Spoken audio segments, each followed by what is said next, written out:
Good morning. Today we will discuss non-relational distributed databases. So we have already learned relational distributed databases where it's ACID compliant, but when we come to non-relational databases systems, which gives uh, its prominence to certain other three factors like the availability and consistency, resilience, hardware economics. So how the balancing of availability and consistency can be done, how the hardware economics is possible, and whenever there are network failures and other failures, how the data can be made available, etc. So the balancing the availability and consistency is based on the Brewer's cap theorem.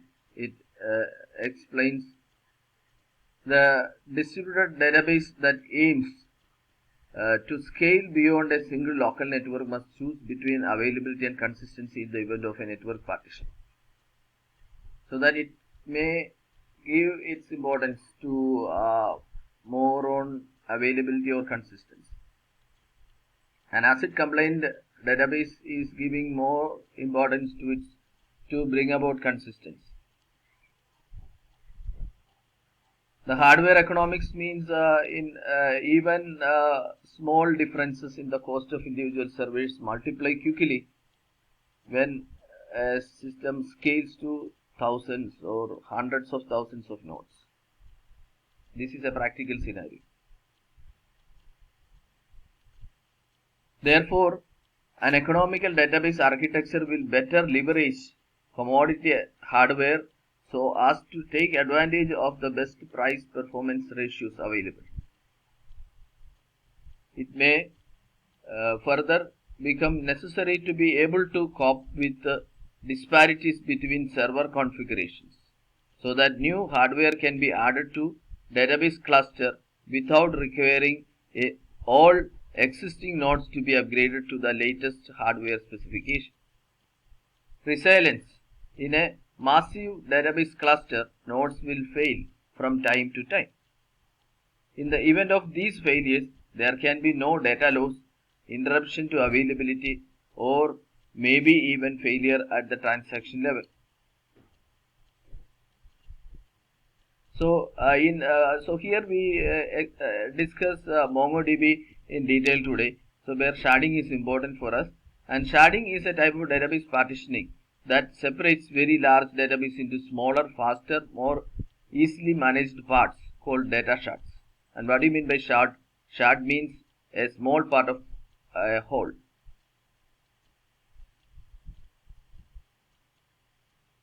And MongoDB supports sharding to provide scale-out capabilities as well as replication for high availability. So each shard, shard is a part of whole. That means you will have number of shards. Each shard is implemented by a distinct MongoDB database, which in most respects is unaware of its role in the broader. So that is your sharded server. Then you have a config server. So it's a separate MongoDB database. It contains a metadata that can be used to determine how data is distributed across shards. And there is a router process is responsible for routing requests to the appropriate shard server. So the diagrammatic representation is given like this. So in MongoDB you can see it is divided into a collection as well as document. So document is actually, if you are familiar with JavaScript, it's like a JSON document. It's a JSON document. It's a collection used to store multiple JSON documents. To shard a collection, we choose a shard key which is one or more indexed attributes that will be used to determine the distribution of documents across shards. So we have number of documents which should be distributed across these shards. So these documents is corresponding to the rows that we have in the RDBMS, which we have already studied. So we have some comparison that is coming through when we discuss. The B-tree structure of the MongoDB index contains the information necessary to distribute keys evenly across shards. So we have already learned B-tree. So just map with that to understand how the keys are used, how to distribute the keys evenly across the shards. And MongoDB is an open source document database and leading NoSQL database too. And MongoDB is written in C++. MongoDB is a cross-platform document-oriented database that provides high performance, high availability, easy scalability. MongoDB works on the concept of collection and document. And database is a physical container for collections. So we'll have number of collections, so which will be contained in the database. And collection is a group of MongoDB documents. It's equivalent to an RDBMS table. A collection exists within the single database. Within a single database, collection do not enforce a schema. So it's a schema-less architecture. So it does not enforce a schema. And documents within a collection can have different fields. So it's different from our RDBMS, where we have a fixed number of columns and we don't have it here. So we'll have a number of that this number varies. And all documents in a collection are of similar or related purpose. A document is a set of key value pairs. A document have a dynamic schema. In the sense, documents in the same collection do not need to have the same set of fields or structure, and common fields in the collection documents may hold different type of data. So we'll have a comparison shown over here with the RDBMS.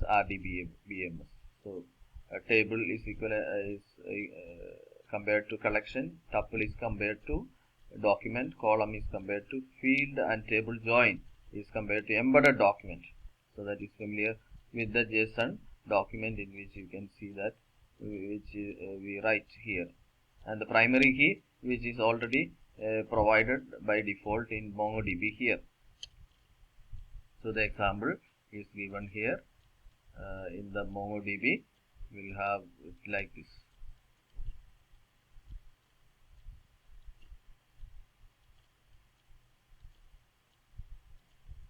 And the sharding mechanism, which can be either of these two, range based or hash based. And the sharding is like this. We have already explained it. A shard is a small part of the whole. That is what it is shown over here. In range based partitioning, each shard is allocated a specific range of shard key values.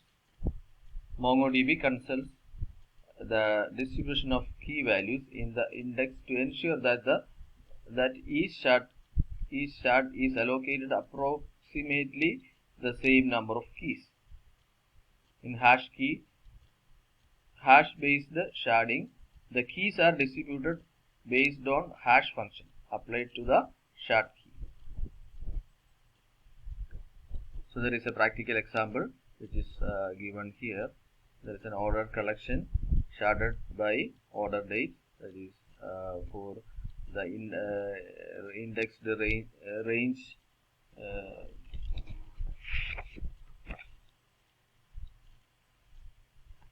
as well as the hash key one.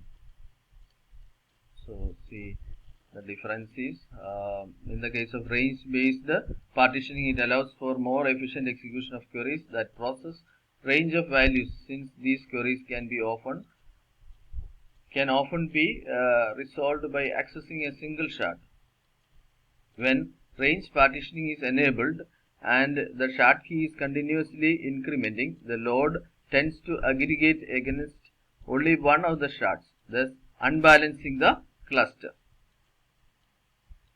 On the contrary, hash-based sharding requires that range queries be resolved by accessing all shards.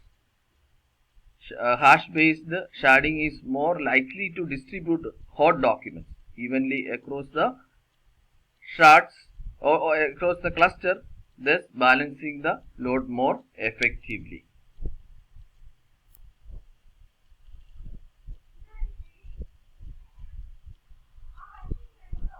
The primary node is determined by an election involving all available nodes. To be eligible to become primary, a node must be able to contact more than half of the replica set. This ensures that if a network partitions a replica set in two, only one of the partitions will attempt to establish a primary. The successful primary will be elected based on number of nodes to which it is in contact, together with a priority value that may be assigned by system administrator. Setting a priority of 0 to an instance prevents it from ever being elected as primary. In the event of a tie, the server with most recent op time, the timestamp of the last operation will be elected.